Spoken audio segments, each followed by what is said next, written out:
안녕하세요, 오카키마니입니다. 오늘은 테슬라를 둘러싼 몇 가지 크고 작은 사건 사고, 그리고 우리나라 자동차 업계를 뒤흔들 만한 이 네 가지 사건들을 말씀드리려고 합니다.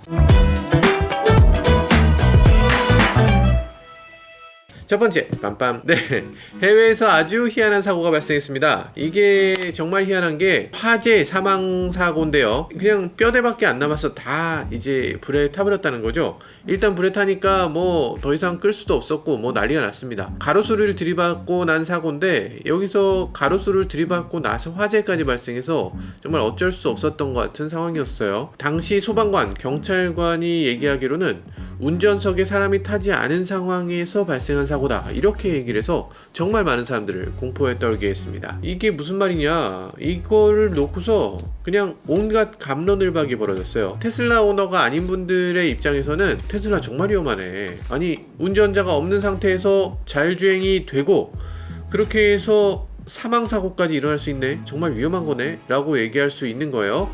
이것에 대해서 많은 사람들이 이상하다, 그럴 리 없다 라고 하는 상황에서 일론 머스크가 트윗을 했습니다.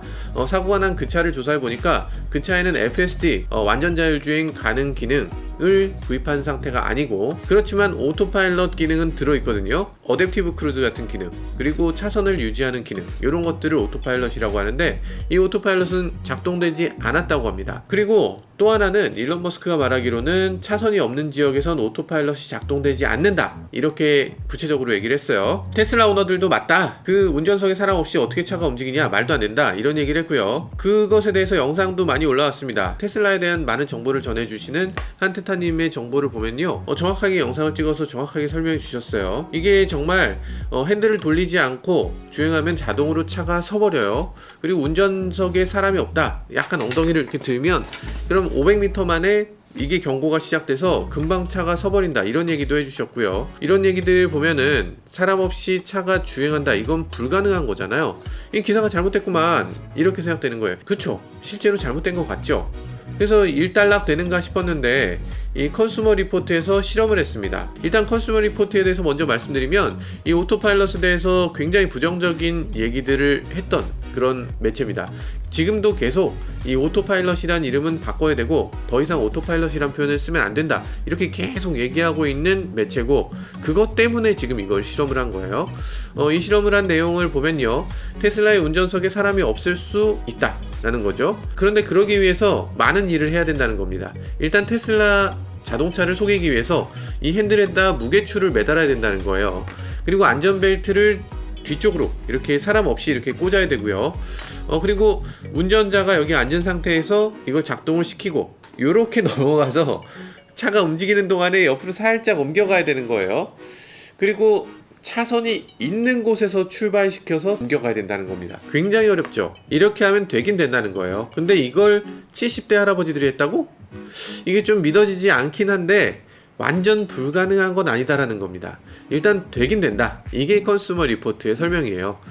이렇게 해서 되긴 된다는 거, 이거는 사실 일반 자동차에서 가속 페달에다 벽돌 올려놓으면 차가 가더라, 그럼 이거 위험하지 않냐, 이렇게 얘기하는 거나 사실 큰 차이가 없는 거죠. 그래서 이렇게 해서 된다는 거는 그래 알겠는데 그거 알게 된 게 무슨 의미가 있나 라는 생각이 들죠. 그래서 요번에 컨슈머 리포트가 이렇게 한 거, 이렇게 하시면 안 된다, 이렇게 받아들이시면 될 것 같습니다. 그렇기 때문에 테슬라가 잘못했다, 이렇게 말하는 건 논리적으로 조금 안 맞는 거죠. 어쨌든 컨슈머 리포트가 주장하는 건 운전자들이 야 테슬라 되게 신기하구나, 와 재밌구나 이러면서 테스트를 해보게 만드는 거, 그럴 만큼 오토파일럿이라는 표현 자체가 좀 위험한 표현이라는 거, 이게 컨슈머 리포트의 의견인 것 같습니다. 사실 오토파일럿이란 말이 처음 나온 건 비행기잖아요.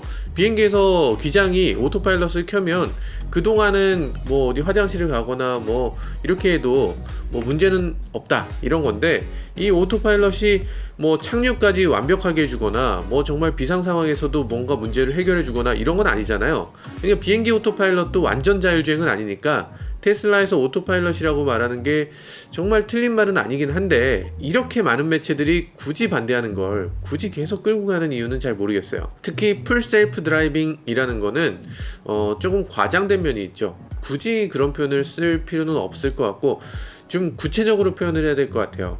풀 셀프 드라이빙 어베일러빌리티라든지 뭐 FSD라는 표현은 진짜 쓰면 안 될 것 같고 FSD-C 정도라도 좀 써줘야 될 것 같아요.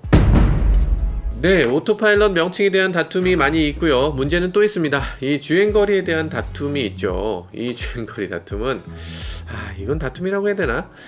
테슬라가 너무 좋은 주행거리를 받아내고 있어요. 일단 모델 Y가 지금 511km의 주행거리를 받아내고 나서 우리나라 모든 자동차 업계가 충격에 빠졌습니다. 아니 400km 넘는 것도 간신히 했는데 500km를 넘으면 우린 어쩌란 말이냐, 이런 얘기예요. 그러더니 그래도 뭐 모델3보단 우리가 낫지 않나, 대등하지 않나, 뭐 이렇게 얘기했더니 모델3가 갑자기 그러면 우린 528km 이러면서 갑자기 야 이게 말이 되냐, 게임 X같이 하네, 이런 느낌이에요. 야 이게 뭐 진짜 열받지 않겠습니까? 여러분들이 정말 연구원으로서 정말 자동차를 열심히 만들었어. 그래서 이제 판매할 때 야 400km 넘는 주행거리 이러면서 홍보하기로 해놓고 다 했는데 이러면 안 되지. 이거는 무슨 어디 양학하러 내려온 것 같잖아요. 이거 게임 이렇게 하면 안 되는데, 이런 망게임인데. 현대차의 가장 최신 차 아이오닉5를 보면 지금 롱레인지 버전이, 롱레인지라는 표현이 좀 무색합니다. 이 주행거리가 사륜구동 20인치 휠을 끼면 370km로 나왔어요. 370km. 370km. 장난은 나를 지금 바보로 하는 거야! 죄송합니다. 370km면 충분합니다. 예, 충분하죠. 사실 여러분들이 370km를 출퇴근하는 사람은 없잖아요. 여러분들이 주행하는 거리는 하루에 길어야 100km 남짓 이지만 그렇다고 매일 충전할 수는 없잖아. 이게 그 아파트에 충전하는 충전소가 뭐 많으면 한 5개, 적으면 한 1개, 2개 이렇게 있죠. 충전 못하는 날이 분명히 있어요. 여러분들의 충전소는 항상 비어있지 않습니다. 충전 못하는 날이 있으면 그 다음날도 그 상태로 가야 돼요. 사실 기름을 매일 채우진 못하잖아요. 한 3, 4일에 한번 채우지, 일주일에 한번 채우거나, 그러면 일주일에 한번 충전하고 그대로 출퇴근을 할 수 있어야 돼요. 이 라이프 스타일이 크게 바뀌면 안 됩니다. 그냥 가솔린 차보다 많이 불편하면 어떻게 전기차로 넘어가? 비슷하거나 오히려 편해야지 전기차로 넘어가죠. 지금 전기차가 370km 주행하면은 너무 간당간당합니다. 400km가 심리적인 안정선이에요. 400km 이하가 되면 그때부터는 약간 조금 어려워요. 근데 그 400km 선이 깨졌다고 하니까 지금 계약 취소가 막 쏟아진다고 합니다. 그런데 기사 보면 좀 괴상한 기사들이 있어요. 아주 이상한 기사들 보면 테슬라가 보조금을 싹쓸이해서 보조금을 못 받을까봐 계약 취소가 쏟아지고 있다고. 그건 어떻게 말이 그렇게 되지? 아니 논리가 이상해요. 계약 취소라는 별개의 건이 있고 보조금을 테슬라가 가져가는 별개의 건이 있는 거지, 보조금을 테슬라가 가져가기 때문에 아이오닉이 계약 취소. 이건 말이 안 되죠. 이건 너무 말이 안 돼요. 우리나라 기업들 보면요, 자꾸 내부의 원인을 외부로 돌리는 버릇이 있어요. 아니 그거 아니거든요. 그거 아니에요. 그냥 상품성이 기대보다 못 미쳐서 이 계약을 취소하게 되는 거예요. 테슬라 때문이 아니라 그냥 400km를 주행 못하면 계약을 취소하는 거예요. 이건 당연한 겁니다. 400km 이하의 주행거리를 기획하신 분들 어떤 분들인지 모르겠는데 너무 심각한 실수를 하신 겁니다. 빠르게 충전하면 된다? 네, 그렇습니다. 네, 세 번째 얘기는 ePIT에 대한 얘기입니다. 현대차가 고속도로 휴게소에 ePIT를 만들었죠. ePIT 아주 좋은 시스템입니다. 정말 좋은 시스템인 게 800V 시스템을 가지고서 빠르게 충전할 수 있다 라는 게 강점이죠. 18분 만에 10%에서 80%까지를 충전할 수 있다고 하니까 이건 뭐 어마어마한 거죠. 휴게소에서 차 한잔 마시고 오면 80%까지 충전되어 있다. 이러면 저 같으면은 ePIT 맨날 쓸 것 같습니다. 너무너무 좋아요. 그런데 이게 정말 엄청나게 빠르냐면 꼭 그렇지만은 않죠. 사실 ePIT를 이용해서 우리가 충전을 해보면 180kWh 정도 나옵니다. 근데 테슬라의 V3 슈퍼차저를 놓고 보면 180kWh 정도 나와요. 그러니까 이게 지금 ePIT가 테슬라보다 조금 더 높은 정도, 400V 시스템과 800V 시스템, 그럼 2배네? 라고 생각될 수 있는데, 전압이 높다고 해서 실제로 전류가 그만큼 가는 게 아니기 때문에 이 전압이 높은 거는 뭐 있으면 좋지만 꼭 좋은 것만은 아니라고 생각되기도 합니다. 어쨌든 중요한 건 ePIT라는 게 고속도로 휴게소에 들어있다는 거죠. 고속도로 휴게소니까 엄청 좋죠. 보통 테슬라 슈퍼차저는 고속도로 휴게소에 몇 개가 있습니까? 0개, 한 개도 없습니다. 고속도로 휴게소에는 특정 자동차 회사가 특정 자동차만을 위한 그런 시스템을 설치할 수 없다는 거예요. 그래서 테슬라는 고속도로 휴게소가 아니라 도로에 나가자마자 있는 곳에 보통 이렇게 충전소를 만들게 되는데 그러다 보니까 나갔다 들어와야 돼서 훨씬 불편합니다. 당연히 고속도로 휴게소에 ePit 있는 게 훨씬 편하죠. 근데 현대차가 요번에 내놓은 그 약관들 보면요, 마치 테슬라의 어댑터를 겨냥한 듯이 타사 어댑터는 사용할 수 없다 이렇게 구체적으로 표기를 해놨어요. 그러니까 논쟁이 오가고 있죠. 이번에는 테슬라 오너들이 고속도로 휴게소는 공용 공간인데 여기다가 설치를 했다면 다들 쓸 수 있도록 해야지, 특정 사업자가 이걸 점유하고 타사 차량을 위해서 쓰면 안 되게끔 하는 건 문제가 있다고 테슬라 오너들이 막, 야, 현대차 그거 오픈해야지 왜 우리 못 쓰게 하냐 이렇게 비난하고 있다는 얘기가 돌고는 있는데 잘 모르겠습니다. 그러다 보니까 테슬라 오너들에 대해서 막 비난의 물결이 쏟아지죠. 사실 저도 테슬라 오너인데요, 저는 그렇게 생각한 적이 한 번도 없거든요. 뭔가 다른 회사가 만든 거를 내가 쓰는 게 당연하다라고 생각한다면 그건 좀 선 넘은 것 같은데?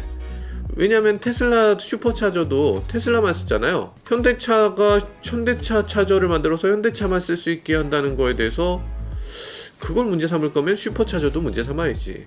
그렇지 않아요? 당연히 그럴 것 같은데? 심지어는 그게 현대차만 쓰는 것도 아니에요. 지금 ePit는 현대차 전용이 아니라 포르쉐도 쓰고 아우디도 쓰고 폭스바겐도 씁니다. 유럽에 있는 자동차 회사는 다 쓰는 거라고 보시면 돼요. 이게 뭔가 잘못 알려진 게, 이 현대차는 이 ePit를 공용 충전 시스템으로 만든 거예요. 현대피트 아니잖아요. 이 ePit는 그냥 모든 전기차 다 사용합시다 라고 만든 거예요. 이 800V 기술이 현대차의 기술이 아니라 아이오니티라고 하는 공동의 표준입니다. 이 자동차 회사들이 다, 야, 우리 표준이 다 제각각이면 지들만 쓰고 남들은 못 쓰게 다 막으면 어떡하냐, 이거 우리 모두 다 같이 쓸 수 있는 표준을 만들자. 그래서 만든 게 아이오니티예요. 그래서 현대차가 이 시스템을 같이 쓰고 있는 거고, 지금 아이오니티 표준의 충전 시스템을 만든 겁니다. 현대차가 굳이 안전을 위해서는 어댑터를 쓸 수 없다 이렇게 말하는 거, 이거는 나름대로 굉장히 일리 있는 얘기입니다. CCS1이라고 하는, 그러니까 아이오닉5에 꽂는 그 어댑터를 테슬라에 꽂도록 하는 어댑터 보면 굉장히 허접해요. 그래서 이게 경우에 따라선 충전기를 고장내고 있습니다. 고장나는 일이 굉장히 많이 일어나요. 이게 그러니까 이 허접한 어댑터를 쓰는 거는 허용할 수가 없어요. 허용 안 하는 게 정상입니다. 근데 문제는 테슬라가 이제 곧 제대로 된 어댑터를 내놓는다는 거죠. 아직 승인 중이라고 합니다. 승인 중이지만 이 디자인을 보면요, 이건 어댑터 기능을 갖고 있다기보다는 그냥 연결 핀만 바꿔주는 그냥 단순한 젠더에 불과해요. 근데 이 젠더만 갖고서 그럼 테슬라가 정말 이 충전을 받아들일 수 있는가? 사실은 그런 기능은 없는 것 같습니다. 차량 내부에 이 CCS1 DC 콤보가 들어오면 슈퍼차저가 인식할 수 있도록 하는 걸 차량 내부에서 하는 것 같아요. 그래서 이건 어댑터라기보다 그냥 단순하게 핀 바꿔주는 젠더다 이렇게 보는 게 맞는 것 같고요. 지금은 그냥 승인 대기 중이긴 하지만 이건 너무 단순한 장치고, 그리고 최종적으로 승인을 받게 되면 이걸 거절할 만한 그런 명분은 좀 없을 것 같습니다. 그리고 제 개인적인 생각으로는요, 저는 현대차가 이걸 쓰지 못하게 반대할 이유가 없다고 봅니다. 지금 테슬라가 슈퍼차저 내놓고 이 테슬라 차들의 보급을 막 늘리잖아요. 이 슈퍼차저가 정말 편리한 거다, 정말 좋은 거다, 현대차하고는 비교가 안 된다 이런 상태거든요. 근데 이거를 테슬라 오너가 ePit를 경험하고 이게 더 좋구만, 테슬라 슈퍼차저 아무것도 아니었네 이렇게 생각한다면 사실은 슈퍼차저의 존립 이유가 좀 사라지게 되고, 그리고 테슬라의 가장 중요한 강점이 큰 의미를 잃게 되니까 현대차 입장에서는 ePit 좀 사용할 수 있게 해주는 게 오히려 더 도움이 됩니다. 그리고 자동차 회사들의 이 사업 방향도 다각화되고 있는 분위기인데요, 전기차에서는 그 수익성이 극단적으로 낮아지거든요. 왜냐하면 배터리 사와야 되지, 그리고 모터 사와야 되지, 엔진에 대한 기술력은 아무 의미 없어지지. 그러면 이 자동차의 수익성이 얼마나 낮아지겠어요. 그래서 전기차 충전 같은 경우는 자동차 회사가 해야 되는 차세대 비즈니스 중에 하나예요. 자동차 회사가 전기차를 우리 것만, 우리 차만 더 팔 수 있게, 이거 아니고 우리나라 전체 충전 비즈니스는 현대차가 한다, 이런 게 현실적으로 가능한 거죠. 그렇다고 해서 이 자동차 충전이라는 게 차세대 주유소처럼 그런 서비스가 되지는 못할 겁니다. 왜냐면 전기가 너무 싸거든요. 많이 올랐는데 그래도 아직도 휘발유의 5분의 1 정도 수준이다 이렇게 얘기하는데, 그게 주유소 입장에서 보면 매출이 5분의 1 되는 거잖아요. 게다가 충전의 대부분은 충전소에서 하는 게 아니라 집에서 하거든. 그러니까 집에서 충전하고 오니까 이걸 충전하는 서비스를 가지고서 돈을 번다. 이게 또 어려워지는 일이죠. 그리고 지금까지 정유사들은 정유사가 아니면 너네가 기름을 어디서 살 건데 우리 기름값 좀 올린다. 이래도 우리는 아무 말 못했어요. 근데 전기 같은 경우는 우리 전기값 좀 충전료 좀 올려볼까? 라고 하면 야 그럼 내가 집에서 충전하지 뭐하러 너네한테 충전하냐? 이렇게 되는 거예요. 그래서 집에서 충전하게 되니까 이게 상당히 가격 저항선이 굉장히 높아지고 마진을 마음대로 올릴 수 없는 그런 비즈니스가 되는 거죠. 그래서 기존 정유사들이 충전 비즈니스로 넘어가는 게 그렇게 쉽지만은 않습니다. 자동차 회사들도 여기 그렇게 적극적으로 뛰어들기 어려운 부분이 있는 거죠. 테슬라는 여기에 솔라시티 같은 발전 시스템까지 같이 묶어놓고 있기 때문에 전기 공급사면서 충전 시스템까지 말단에 놓고 있는 비즈니스여서 이 비즈니스가 되는 건데, 그렇다면 현대차 입장에서도 지역 수소 발전 비즈니스, 수소 생태계 비즈니스까지 같이 다뤄야만 이 전기차 충전 비즈니스도 할 수 있을 걸로 보입니다. 네, 가장 중요한 문제는 지금부터입니다. 그 전부터 테슬라가 보조금을 싹쓸이한다 이런 기사들 수없이 쏟아졌잖아요. 그 전까지는 사실 말이 안 되는 얘기였어요. 아니 무슨 테슬라가 보조금을 싹쓸이해, 몇 대라고, 무슨 보조금을 싹쓸이해 라고 했는데, 근데 지금 보니까 진짜 싹쓸이하고 있습니다. 이 테슬라가 다음 달에 들여온다는 차가 벌써 1만 대를 넘을 것이라는 전망이 있어요.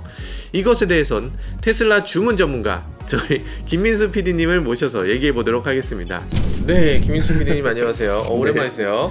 네. 네, 테슬라 주문하고 기다리는 게 취미시라고. 네, 전문이라고. 매일매일 아주 목이 빠지게 기다리고 있죠. 그렇죠. 위성 사진으로 막 보고 뭐. 네. 훌륭하십니다. 정말. 이번에 시승기에서도 정말 엄청난 정보를 주셔가지고 정말 많이들 놀라고 있어요. 네. 일단 주문하셨다면서요? 네, 주문 바로 했죠. 언제 했어요? 그 Y가 설 당일날 열렸는데 네. 열리자마자 1시간 안에 했습니다. 언제 옵니까? 지금 배가 도착을 했어요, 한 대가. 도착했다고요? 네, 평택항에 지금 배 한 척이 도착해서 하역 중이에요. 중이야. 몇 대입니까? 그 배에 지금 1,100대인가가 실려 있는 걸로 알고 있거든요. 진짜야? 어떻게 알아? 아, 저 이게 이제 카페 사람들이 네. 다 인터넷에서 이렇게 검색을 해요. 네. 이제 테슬라 같은 경우에는 샌프란시스코항 피어 80에서 이제 선적을 시작하는데 그 항구의 일정을 보는 거죠. 네. 선적을 할 배들이 언제 오는지, 그 배들이 그 항구에 얼마나 머무는지. 네. 그러면 이제 그 배가 하루에 이제 머무는 시간에 따라 한 1,000대 정도를 실을 수 있대요, 하루에 선적을. 그러니까 이 배가 피어 80에 이틀간 머무른다. 그러면은 이 배 2,000대 실으는구나. 이런 식으로 알 수가 있어요. 이 피어 80에는 테슬라밖에 없는 거예요? 네, 그 테슬라가 이제 전용으로 선적하는 공간이 있어요. 거기에서 이제 알 수가 있는 거죠. 피어면 이렇게 곧이죠. 네. 사실 이렇게 그 배를 세우는. 네. 미국 가면은 무슨 피어 뭐 되게 많아요. 그죠? 엄청 많죠. 엄청 많죠. 근데 그 피어 80에 가면 주로 테슬라 싣는다. 네. 그래요. 그래서 하루에 1,000대인데 이틀 있었으니까 2,000대. 네. 1,100대는 뭐야 그럼?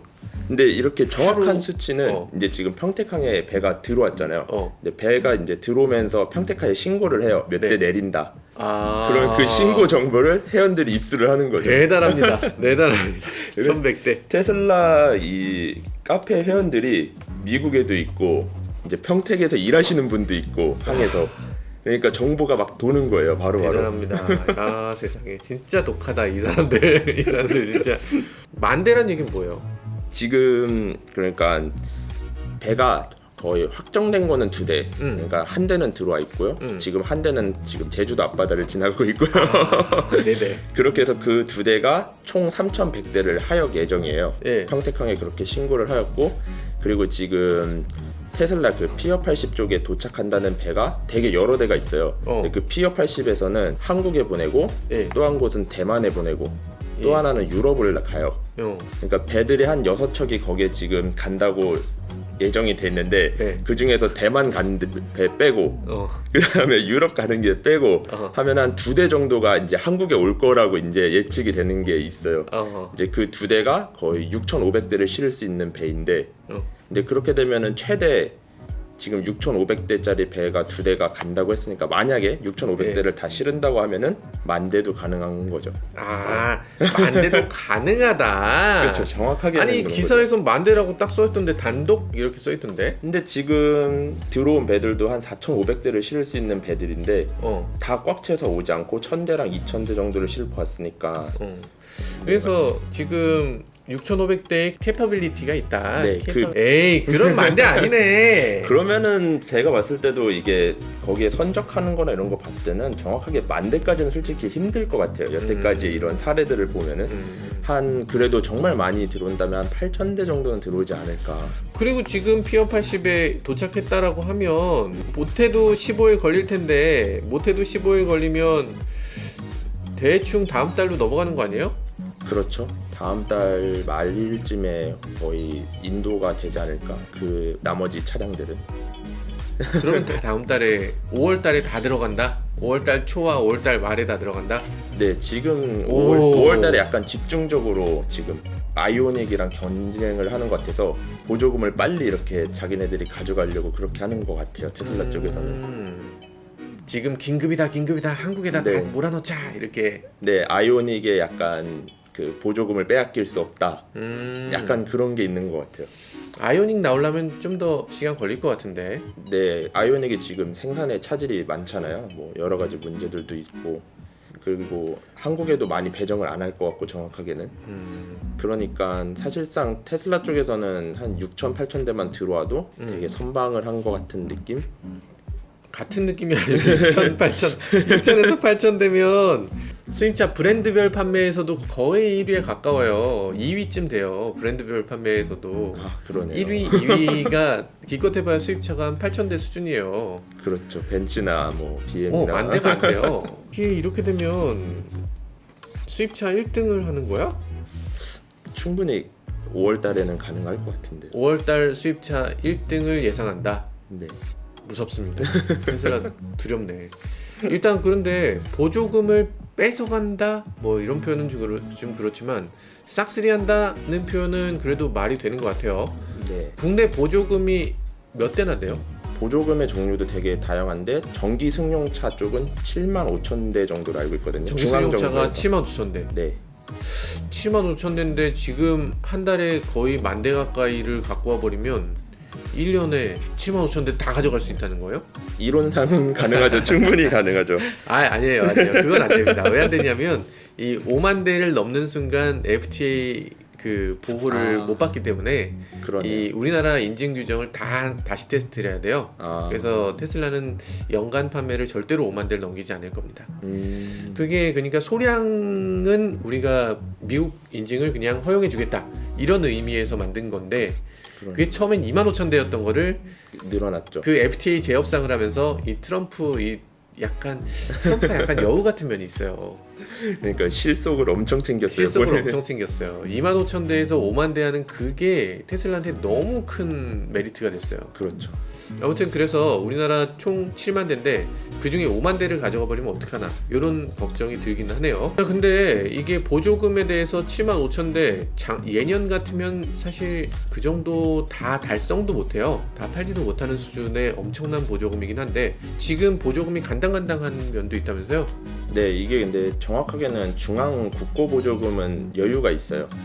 그런데 75,000대니까 충분히 뭐 어느 정도 될 것 같은데 문제는 지자체 보조금이 많이 서울시, 인천시, 뭐 네. 이런 부산시 이렇게 각자 주는 보조금이 또 있다는 거죠? 네, 시에서 이제 주는 보조금이 있어서 전기차 보조금은 그렇게 중앙에서 받고 지자체에서 받고 네. 두 개를 받아가지고 뭐 얼마를 받는다 이건데 그러니까 지자체도 지자체 예산이 있으니까 우리 지자체는 전기차에 뭐 이만큼만 쓸 거예요 하는데 되게 여유롭지가 못한 지자체들이 많은 거죠.